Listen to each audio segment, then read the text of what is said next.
My name is Barry Rice. I served in Vietnam in 1968 and 1969. I was with the 1st Air Cavalry Division. I served as a infantry platoon leader and then became the company commander. My name is James T. Taylor, Master Sergeant EA. The units I served in were Special Forces, Special Operations. My name is Michael Curry, and I was in the United States Marine Corps. I served in the 3rd Battalion, 12th Marine Regiment, which was an artillery regiment. My name is George Prosser. I served in Vietnam. I was in the 1st of the 76th, 1st Cavalry Air Mobile, we called it at that time.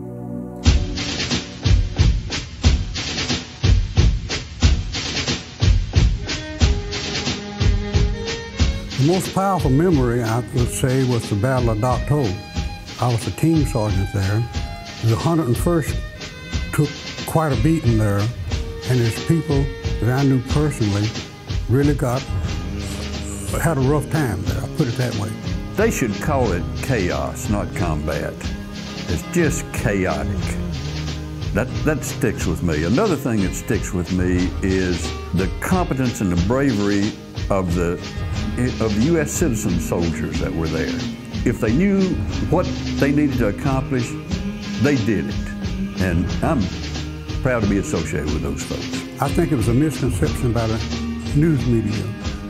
There was a lot of good that the soldiers in Vietnam did, like taking care of orphans, kids, relocating villages, and so forth. That portion of it was left out. I think we were real human beings, and I think maybe that tends to be lost. We tend to be looked at as victims, or we're looked at as patriots, or whatever it happens to be. But I think we were real human beings. That, in fact, even one time I know I personally shot an enemy combatant, and I remember thinking to myself, golly, except for this thing, we might have been friends. The biggest misconception is that we were a bunch of drug-crazed alcoholics, and we weren't. But even after getting out of the hospital and returning home, it was difficult. It was an indifference, there was a coldness. I did not feel welcomed. People didn't even want to acknowledge that I'd been in the service. That made it even more difficult. How can people thank me for my service? If you see a soldier, thank that guy. If you see a veteran, thank that guy.